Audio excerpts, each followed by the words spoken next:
Interview with Steven Tyler of Aerosmith. Steven joins us to discuss 30 years of making rock and roll history, both on and off the stage. This is a conversation you don't want to miss. Don't move.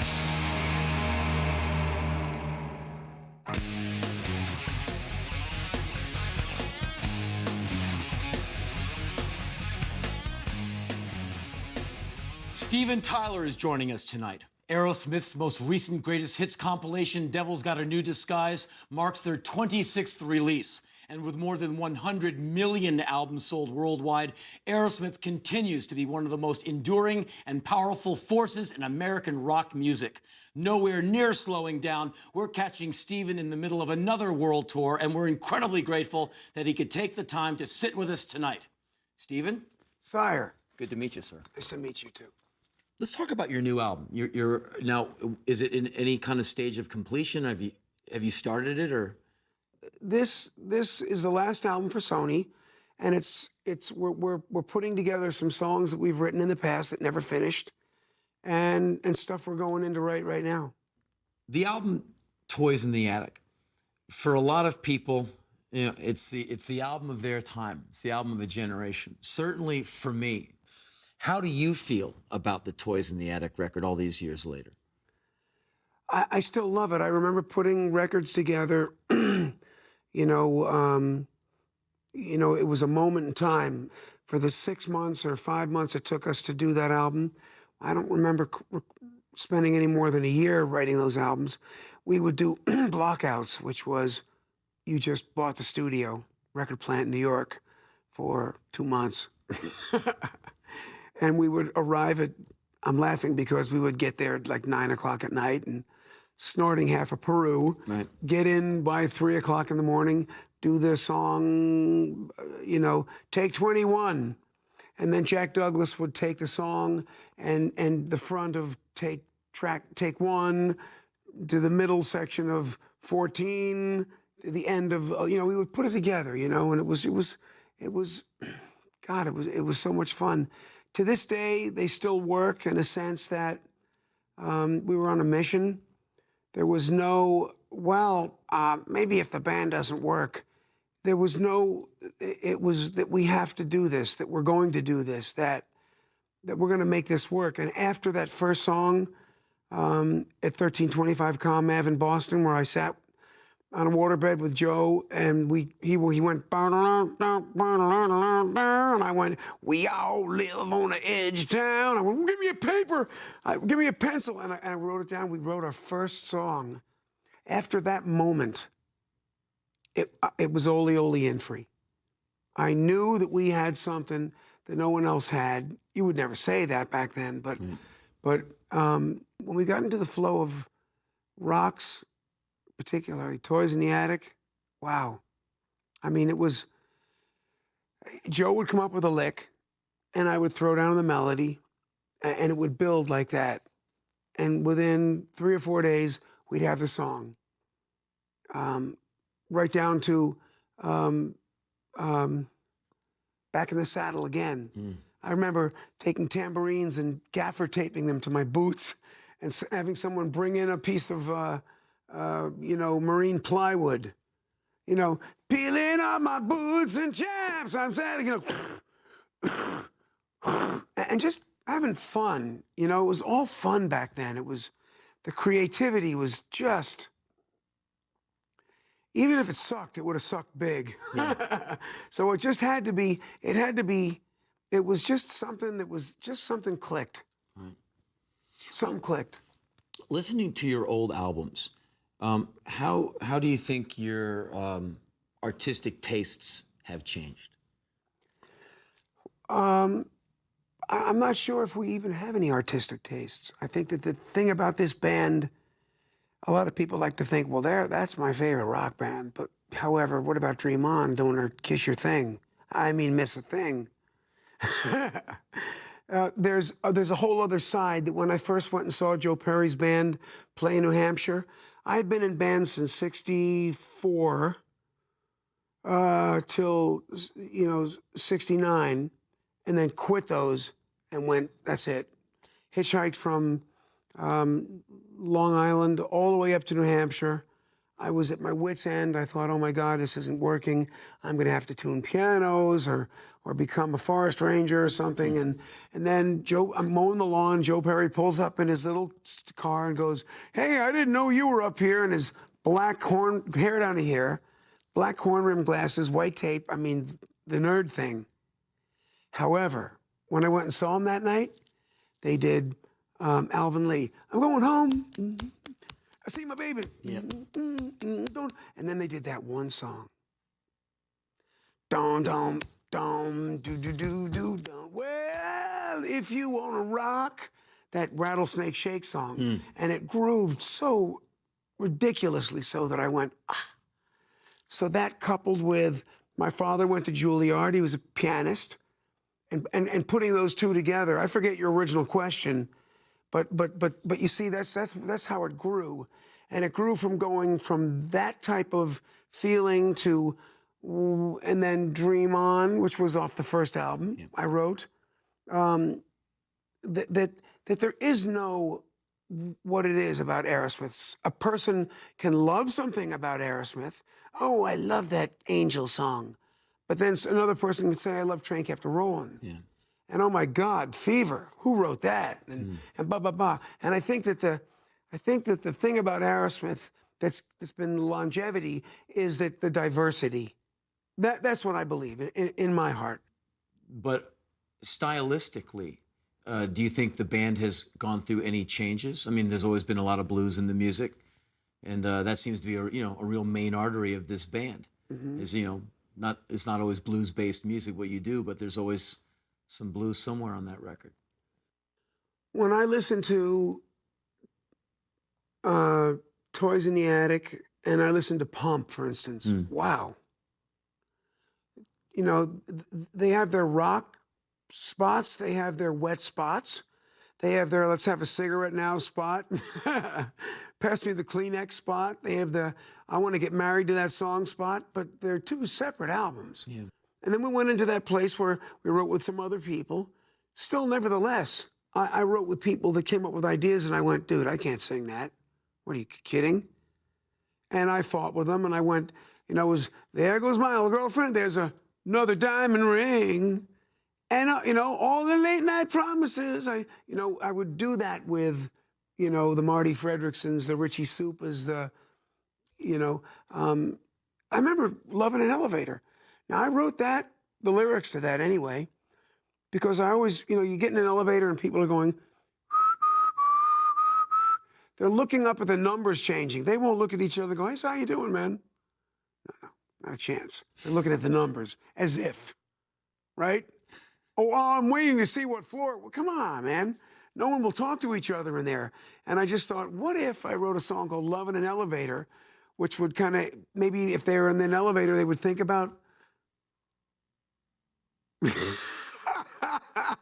and maybe that's insane, but therein lies the creativity. It comes from that place where, are you out of your mind? Who's to say? But it sure is a lot of fun.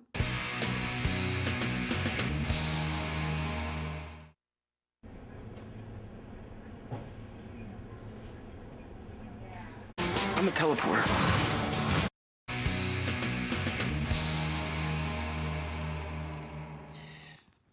There, is very widely known. Back a few decades ago, you and your partner Joe were very naughty boys, and it's amazing that you guys are alive. It's amazing. What effect has sobriety had on you? It First of all, you know, booze makes you feel good. Heroin makes you feel good. Otherwise, popes and presidents wouldn't be strung out on pain pills like they have. I can't put my finger to which ones, but Kennedy certainly had his problems with back pain. And there's a thing about those drugs that make you feel good. However, after a while, it steals you like a crook. It will take your, it will just, there was a point where I couldn't remember my name. I just got so high. I was shooting coke. We were smoking, it wasn't crack. You made your own base back then. But we got so high because we had so much money, call it what it is, that I lost my capabilities of putting one and one together. I remember being with Rick Rubin once, and this was before the Walk This Way thing, and trying to write a song, and the lyrics were something about, I mean, it was just dildonic.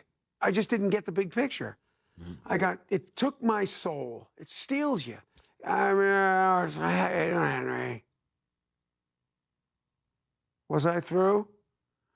How many people have not out? They suck their kneecaps. Where do you wind up at the end of the day with that? You can't really, if you're given a gift to write, if you're given a gift to be in a band with someone like Joe Perry, if you're given a gift to be in a band with 4 other guys like I am, then you got to use it. From those times, you emerged relatively unscathed from a pretty intense period of self-abuse. Is there any scars that we don't see? Any lasting damage? I've lost some people. I've lost some friends. I've lost some people that I loved dearly that just broke my heart beyond belief. In fact, I'm in the middle of it now.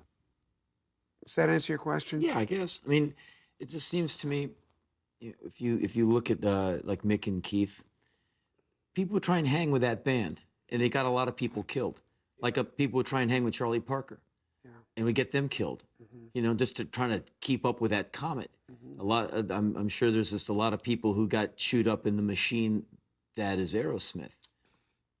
Yes, and those people did get chewed up and spit out and thrown away. I've had one of my, Richie Supa, I wrote Amazing with him. He came to me one day and said, I was at a meeting. We used to, there's no secret that AA and NA and so forth, and I know where I came from. I know what I did. I know what I did right and wrong. Sometimes I think I do. But going to AA meetings, sometimes you hear some people that are a lot more down and out than you are. And this black chick in Florida said, I kept the right ones out and let the wrong ones in. And I went, oh.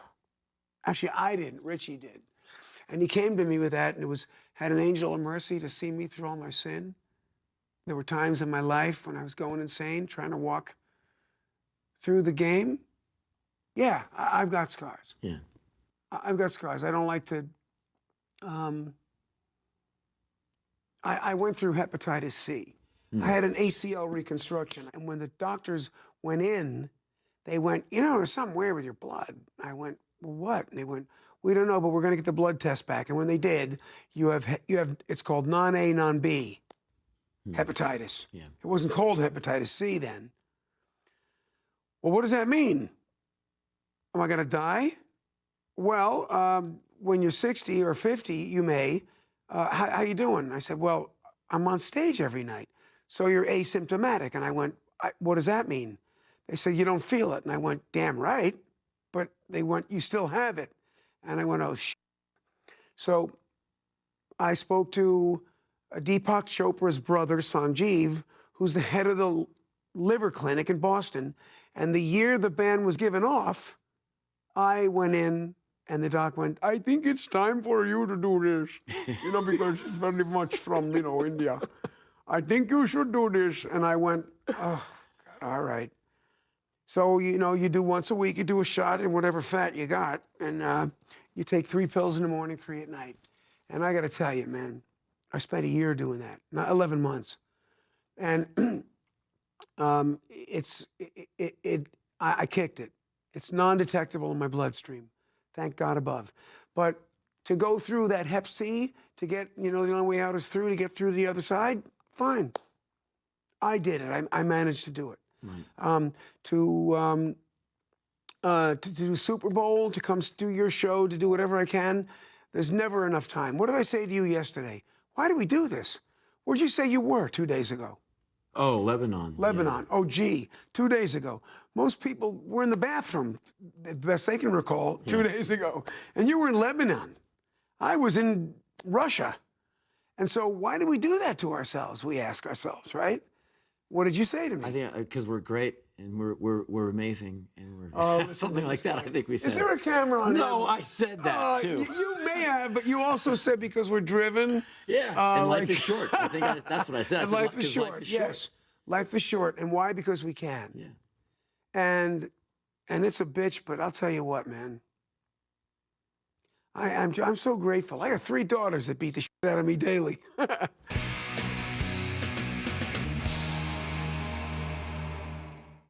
The Sauce, Fuse's interactive daily live show. In all the decades of playing and touring, you must have some regrets. I do in the respect that I wasn't there for some of my kids. And even today, I can't be like my daughter Chelsea graduated high school and I was in Dubai and then Mumbai. And when I told her, we both cried, and you do what you can do, But my daughters and my son, they both had said that they've been to enough shows, and I said, I want you to be down there in the barricade, and they've watched Daddy like this. And they kind of get when they hear 20,000 people going, they get, what it is. Right. And that's why we have that house and the pool with a roof over it that I'll never get back even when I sell the house. They get and they understand. So no regrets. Good. How does the Aerosmith story end, if there's an end to it? Well, Joe's bald. Steven has a mohawk. It's purple. And they're both in a movie, and they're sliding down this cheese grater. It's a giant cheese grater. And as they slide down, bits and pieces of them are getting cut off. And at the very end, that's just Tyler's mouth going, "Ibbity, ibbity, ibbity, ibbity, that's all, folks." Oh, God, I don't know. Well, you're not tired of making records. No, absolutely You're not. tired of touring. I literally got that as a request for a movie. That's when I said, Danielle, check out the emails and put the A and B list. I only want to see the A's. I don't think the band's, as long as I can sing, like I was saying before, what was her name? Remember I said Judy Carn? Yeah, Judy Carn, yeah. Was dating Joe Perry. And she had a makeup artist that was this queen from, my God, the sweetest guy, funniest guy. But he worked for Bette Midler. So he got us tickets to see Bette. This was the tour where she came on stage when the curtain went up in wheelchairs. Did you see that tour? Mm-mm. You had to be there. The whole cast was out on wheelchairs, rolling around, singing songs. So I figured, okay, I can even do it then. God, as long as they love it, I'm there. I'm going to be there to do it. Right. And I think you're going to be the same thing, right? Don't you think? Yeah. I can't see retiring. How would you? For me, the concept is, it's like till the wheels fall off. I mean, what else is there to do? Yeah. What else are you going to do? Sit on a porch? Yeah. I've got some friends I'd love to sit on the porch and smoke cigars with and talk, but then there comes a time where it's like, all right, you got 20 minutes. Yeah, it's cool for an afternoon. But you can't, some people, they retire when they're really young. They go away. They pack it up. I could never do that. No, it's in my blood. Yeah. I look at Joe and I think, my God, I look at Joe Perry, and for all the ups and downs and love and hate, and he is so the real deal and still keeps it real. You look at him on stage, I get to look at him like that before I go on stage, and that guy, he's the real deal. Kramer, Joey, Brad, he's the employee of the month. He's the best player in the band. And Tom, who had cancer, who came back, he beat it. is playing things I went, what are you, dude? Where did you come up with that? So it's such a get off. Yeah. I like the fish, but man, oh man, there's nothing like it. Yeah. Well, at least you understand it for what it is. I mean, a lot of Yeah. people don't appreciate what they have. In any case, since I was about 14, I've listened to your music. And it was great having you as a guest, and you did not disappoint on any level. Thank you so much, man. God, Henry, thank you so much. Right on. And that is our show for tonight. Thank you again to my guest, Mr. Steven Tyler, and thank you for watching. We'll see you next time. Get teed off with everybody's angry rocker when Fuse unveils the coolest talk show on the planet, The Henry Rollins Show, with a killer lineup of celebrity guests and musical performances approved by Henry himself. The Henry Rollins Show, weeknights at 7 p.m. Eastern, 4 Pacific.